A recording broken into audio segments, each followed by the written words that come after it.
So I'm going to run through that. I will not be offended if you decide to change your mind at this moment. But I will get to, at the end, sort of the steps in the process for applying to college, and then I will happily take questions. So if you need to scoot out, that's not a problem as well. I'll tell you, there's a lot of pressure in here because not only are there a lot of parents, but there's also a school board member and a principal. So I think that I have the most pressure of any presenter. Mr. Zalfa, will you click for me? The sponsor doesn't work. So I can go through this as quickly or as slowly as you want, but basically the first part of my presentation was to talk about the types of institutions we have in Virginia, their purpose in Virginia, and then at the very end obviously get to the application.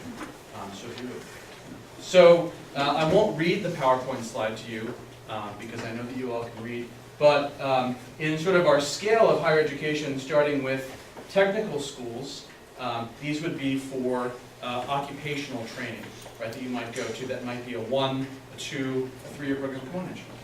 Find a seat. Right, examples might be if you wanted to work for UVA radiology, right, you could do a technical school program.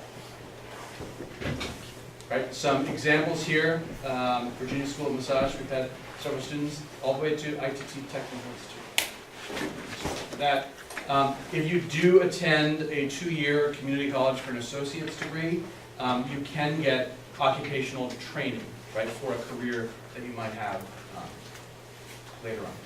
Right? Community colleges, right, PVCC, we're lucky to have a great one here in Charlottesville. Right? So now sort of getting to the different types of 4-year institutions. We have liberal arts colleges where the focus is on undergraduate students. Right? So this, you know, in many cases, liberal arts colleges are institutions that are elite and are highly competitive to apply to. The nice thing about liberal arts colleges is that you don't get a lot of graduate assistantship instruction. Right? So you're taught generally by professors. You have small schools. They tend to be residential. Many examples in Virginia. Come on. Thanks. Right. So as a public liberal arts college, right? Some examples here: Mary Washington, William and Mary, right? Christopher Newport. Private regional liberal arts colleges, geographic region students. Feel free to jump in anytime you guys think about Mr. Southall, because we can scroll through as we get through to Connecticut. Right? Examples of liberal arts colleges, regional liberal arts colleges, and the regions in Virginia. Keep going.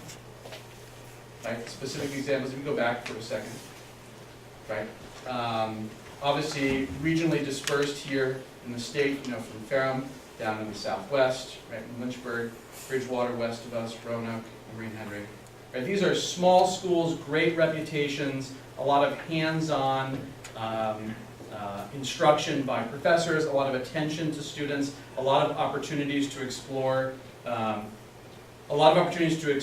interests that you already have, to find new interests. It's a very sort of cozy, small place for you to have a great 4 years, but not a place where you're going to matriculate to graduate school. Right? National liberal arts colleges. So here we get to more highly competitive schools. Students come into these schools from all over the United States and around the world. Very competitive. GPAs, broad standardized test scores are high and competitive amongst all students. Graduation rates are high. And then these students then go on to place their students in highly competitive graduate schools all around the country. So some examples would be the University of Richmond. Right? If you're interested in the University of Richmond, you may have seen that Richmond will now provide full tuition to families who make $60,000 or less. We had, I think, one student last year who took advantage of that scholarship opportunity is now a freshman at the University of Richmond. Richmond's a great school. Right, it's a $50,000 plus price tag. 55. Yeah. The other one in the state is Washington and Lee, another phenomenal research institute for private school. Price tag is quite high. They do a very good job of matching financial need to financial providing. Really, these two schools have great placement, grad rates, graduation rates, four-year graduation rates, freshman retention. So if you're interested in that smaller size school with a lot of hands-on activity, these two institutions are phenomenal choices.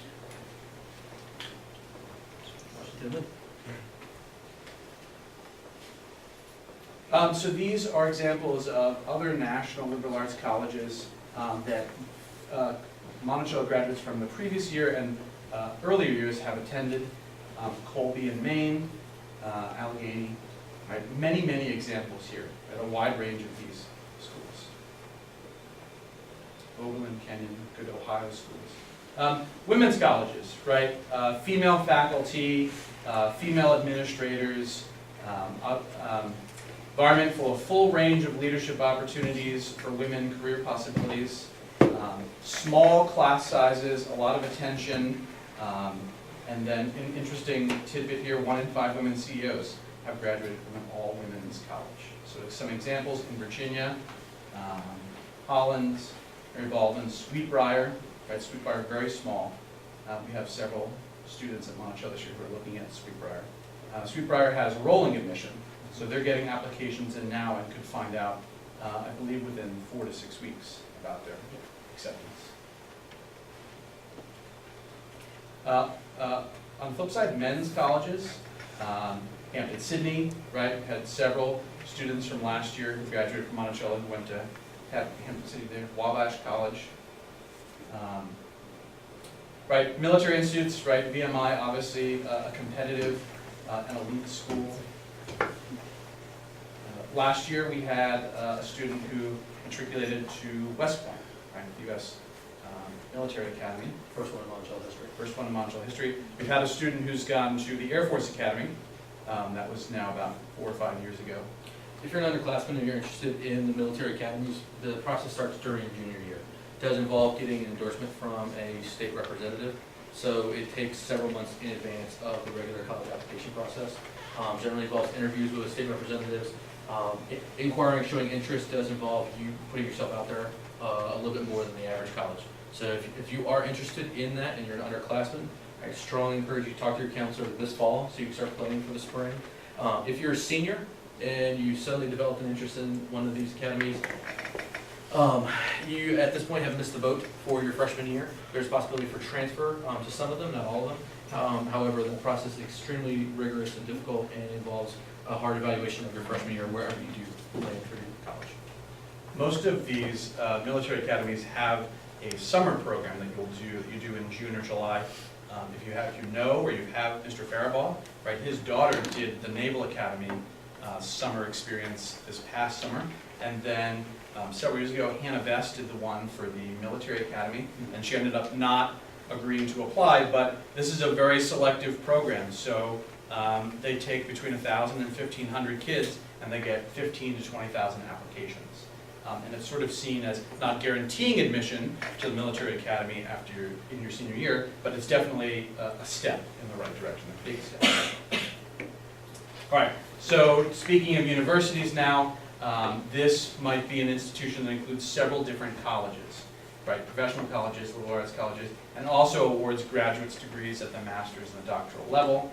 A great range of not only academic choices, but also places to live, activities to get involved in, sports, right, at the competitive level, also at the club level, tons of organizations involved on many issues related to student life.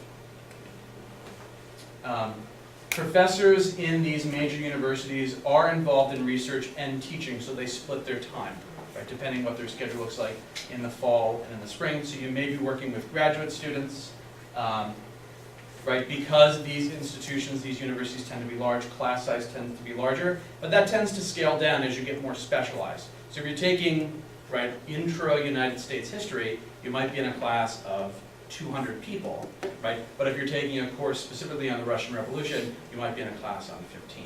So as you pick a major, you narrow your focus, your class size tends to get smaller, you work with professors more hand to hand, and your experience changes as you get older and you matriculate in college. So institutions that focus on only undergraduate education, examples there, only awarding undergraduate degrees. Some universities focus on undergraduate and master's level, right? So it is possible that you could attend one of these universities, enroll in a program, and stay for both your undergraduate degree and a master's degree. There are a lot of universities that do this for teacher education, where you stay and you get a degree in whatever subject you intend to teach, history, and you stay to get your master's in teaching your master's of education. Right? Examples here, JMU, Mr. Southall alma mater, Radford. Right? Research universities. So now we get to the big guys, right, who award all levels of degrees, made up of many different colleges within the single university, and so you're applying. So if you're an engineering-focused student, you're going to apply to X's School of Engineering. If you're a liberal arts, you're going to apply to that college. Again, it's going to be a mix between professors and graduate students, still large class size. Sometimes honors colleges are available for you to apply to. Right. Here are major examples in the state of Virginia of large research institutions. Right. You can see that the size of these universities tends to be much larger. So when we talked about Sweet Briar, we're talking about several hundred students. Right. Virginia Tech has almost 25,000 students now. So the scope of the campus, the scope of programs are much larger, much more diverse. Right. Additionally, in Virginia, there are several historically black colleges and universities, HBCUs, unique opportunities to experience an educational community in which African American students are part of the majority. Here are several different examples of HBCUs in Virginia. Right. So deciding now, so that recap, was that, so I'm just curious, was that a lot of what the UVA officer in the forum talked about? No, not at all. Okay. So before I move on, now that I know that, are there any questions about any of those types of institutions, from technical school through the large research university, Mr. Southall or I could address?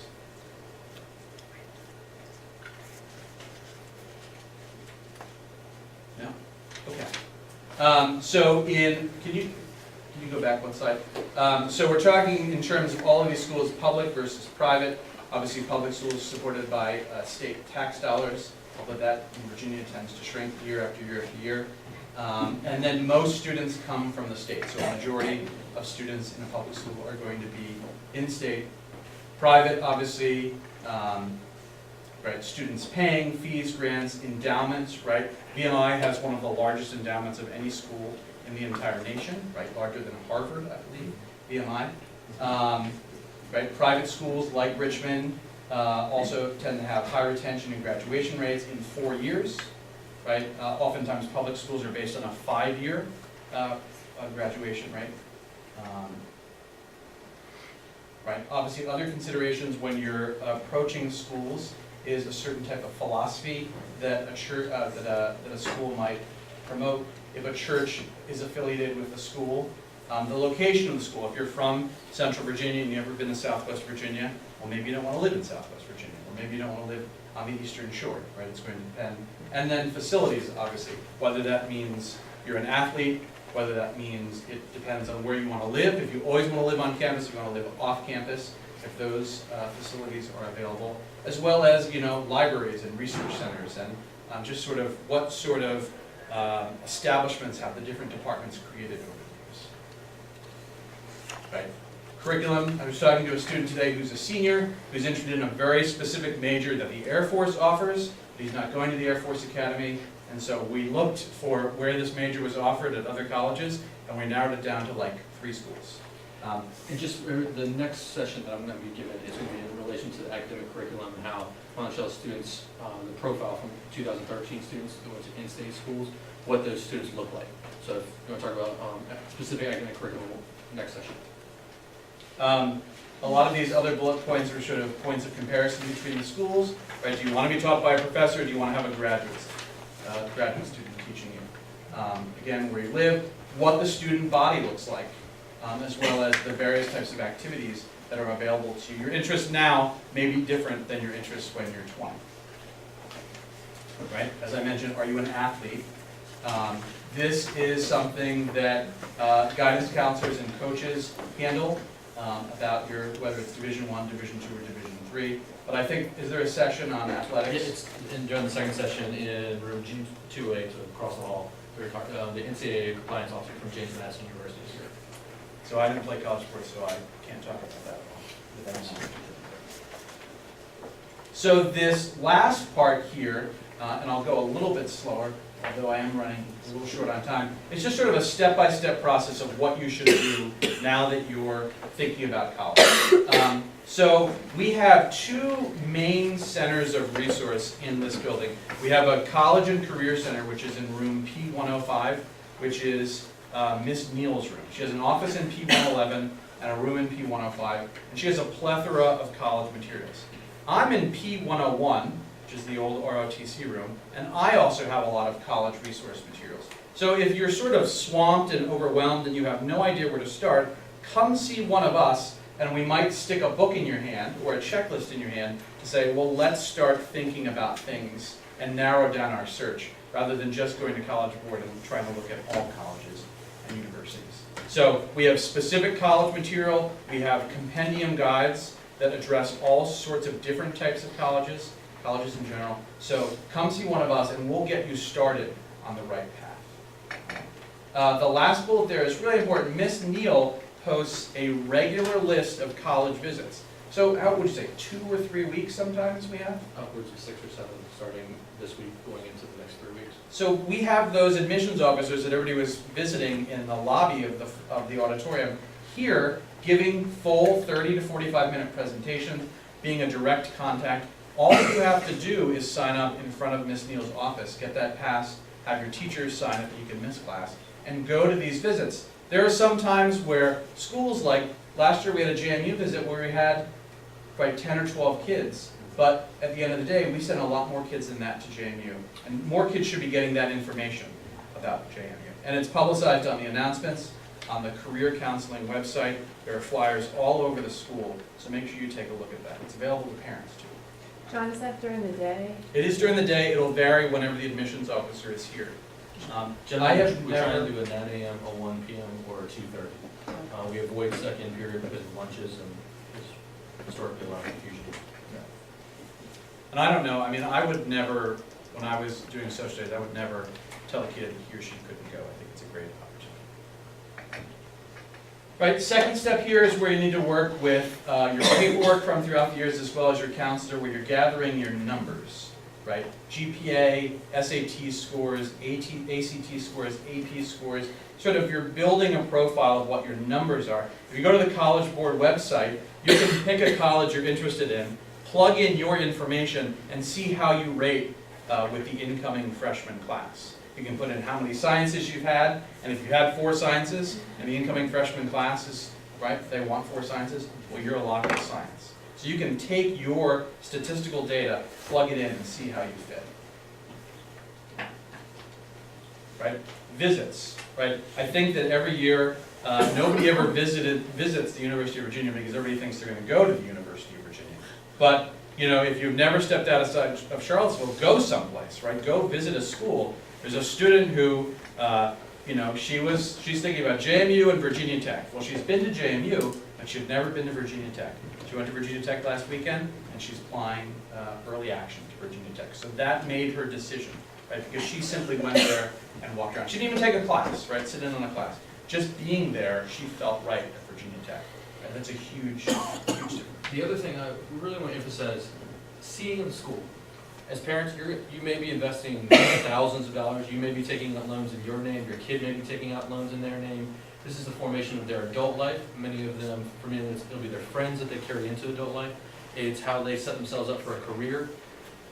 When your son or daughter steps on that campus, you want them to know that they're invested in that decision. You don't want to say, I just signed a loan for $20,000 to send my kid to JMU, and they get there and go, I hate Harrisonburg. Or, I wanted a school that had Division I football. Or, I wanted a program that had a basketball arena older than 1974. Sorry, I'm the JMU person, sorry. That might be an important thing to them. And the last thing we want is for them to come back at Thanksgiving and they come visit us at school and they go, man, I wish I had known VCU was so urban. I didn't realize it was going to be mixed in with the whole city of Richmond. If you're taking out this money, if they're taking this time, if they're taking all this time to do applications, and you're gonna invest 4 years or 5 years, depending on the institution, to get a degree, make sure they've seen it. I cannot emphasize this enough. Go see the university. Maybe they went to a football game, that's a start. Take the tour. Go see what a classroom looks like. Meet with the students. See what the students and the people, the peers that those kids are gonna have around them, so that they know what they're getting into. As adults, you wouldn't move to a city without knowing what resources are there, what your options are gonna look like. This is their first adult decision, and you wanna emphasize that they need to do as much research to be invested in this as possible. I think often that step is the one that's overlooked the most out of these 7 steps. Your testing schedule, right?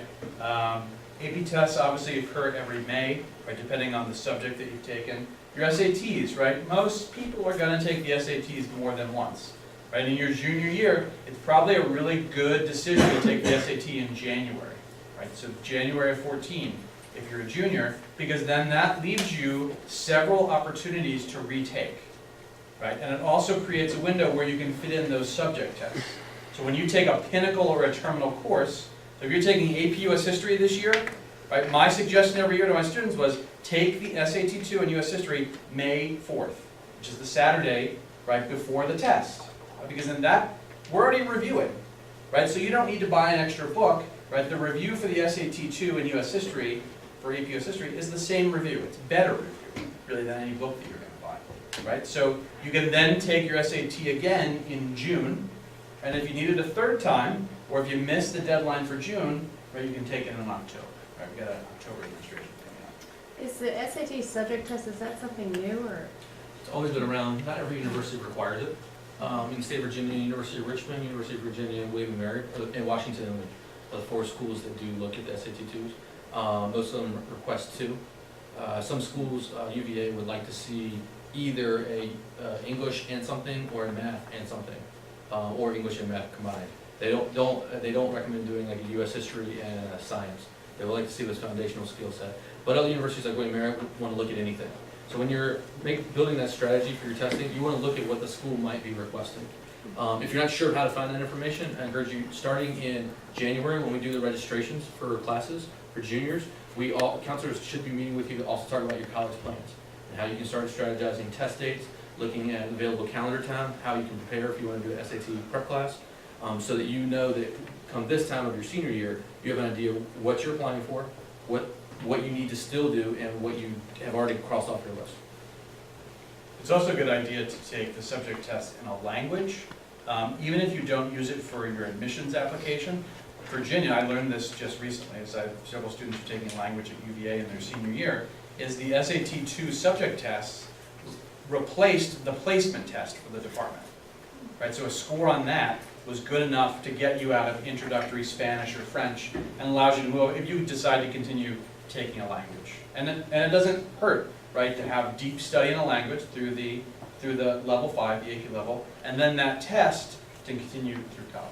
Absolutely. If you are a junior in an AP language, strongly encourage you take the subject test in the spring. You can take multiple tests in a day. You can take up to 4. It does, I'm not gonna lie, it gets a little painful for kids taking more than 2 tests in a day, the SAT, just because it's a ton of work and it's mentally exhausting. But I do encourage you, you are preparing, you are getting ready for the AP exam, and if you can cross that off your list, or if you decide that in the 11th grade you're not done with language, or you're not done with the AP and you want to go on to say UVA or PUCC, they are going to use that as an indicator as to where you're at, and you get an easier foothold into getting into those classes.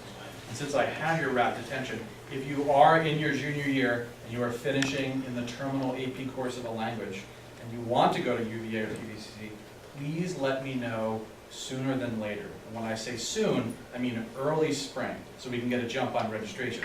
The language departments are not very flexible, so if we can get on their radar early, we can get you a spot. Interviews. So, for instance, I've just been dealing with this week. The University of Virginia does not consider interviews in the admissions process. They're happy to schedule an interview and they'll do a private tour, but the party line is that they don't consider them in the application process. Good. That includes the alumni office. There's a misleading fact out there. Historically, the alumni office did give information to the admissions office about who showed interest. You know, your father went there, and now your father brought you in and you interviewed. However, they found that that wasn't actually benefiting kids. It wasn't benefiting their applicant pool, and so they now no longer give that information before the admissions decision. The interview is for advising purposes, telling you what classes you should take, what direction you should head in for your studies. Is UVA the right university for you? And then you'll apply. It won't be till after admissions decisions are made that the alumni office gets the information as to who interviewed and who got into the school. So that is a misleading fact. In fact, counseling office, we had good information that just recently told us last Monday at their conference that they don't consider the alumni legacy as heavily as they used to, and in fact, that information doesn't get to them as far as who expressed interest in the interview.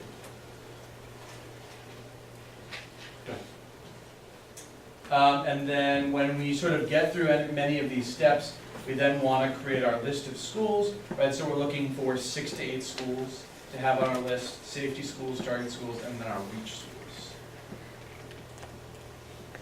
Right, so then for each of those schools, no matter what category they fall in, you just want to pull the demographic information that they require, right? Scores, deadlines, mailing addresses for those teacher recommendations that people ask for, right? The question of interviews again, scholarships that are available specific to these schools, in addition to what's available outside of those schools. Right, here are your options when applying early decision. Right, which is binding. You apply early decision, you get in, you send in the deposit, and you're married to that school, at least for your first semester. This was talked about in the first session, wasn't it? Okay, so we can skip that. Did he mention this? Okay. The common application is, it's about 20 years ago, they realized a lot of kids were filling out the same information repeatedly on applications. So it started with some small private liberal arts schools, and now it's expanded. I think there are over 200 colleges across the United States that use the Common App. Generally, it's you fill out one set of information, demographics, some basic school information, your in-state forms as far as residency, and then you'll click which schools you want to apply for, and there'll be supplements attached to the application for those specific schools. In the long run, it keeps you from having to fill out the same, when's your birthday, what's your address, what's your social security number. Instead of having to do that repeatedly, it'll save you a lot of time in that regard. In the state of Virginia, several schools do use the Common App. UVA, William & Mary, Christopher Newport, Mary Washington. VCU is the newest addition in the state of Virginia that does use the Common App. Institutional applications, James Madison, Virginia Tech, these are the two that come up the most. They have a novel and unique application. Back in the early 2000s, they invested a bunch of money into their own system to build their own website so that they could control all the aspects and they could pull that data more easily without having to pay someone else to do it. So JMU and Virginia Tech have their own application tied to their admissions webpage. You'll log in, create your own profile, you work your way through it. There are specific forms that both of those applications, called a secondary school report, that the counselor has to fill out. You can print it off and bring it into us. All of us are prepared to do it online, so if you do provide a correct email address, it will prompt us to fill it out. However, I emphasize correct email address. We are at k12albemarle.org, not .com, not .net. Very often that mistake is made. We don't know that they're prompting us because the email doesn't ever make it to us, and the kid never tells us that they completed the application. So you want to emphasize, like if you're doing Virginia Tech or JMU, they have their own novel application process. And that, that caveat would be the same for the Common application, because, those recommendations and those forms are filled out online, and so many times they get lost, and then it's the last minute. I mentioned rolling admissions, right? Sweet Briar is an example where HBCU is still a rolling admission. They'll start making decisions December 1st. And then, right, the central day for the state, for the nation is April 1st. Right, this is a great resource, right? College and Career Center, P105, Ms. Neal's office, and P101. I'm just out of time. But I did want to mention, we used to have a session on internet resources about this whole process and applying to colleges. In the center of these tables, I've made packets of a slew of internet resources that are helpful that we previously done a session on, but now are condensed into a single packet. Thanks for your time. Thanks for coming out. If you're interested, I would highly recommend staying for Mr. Southall's transcript.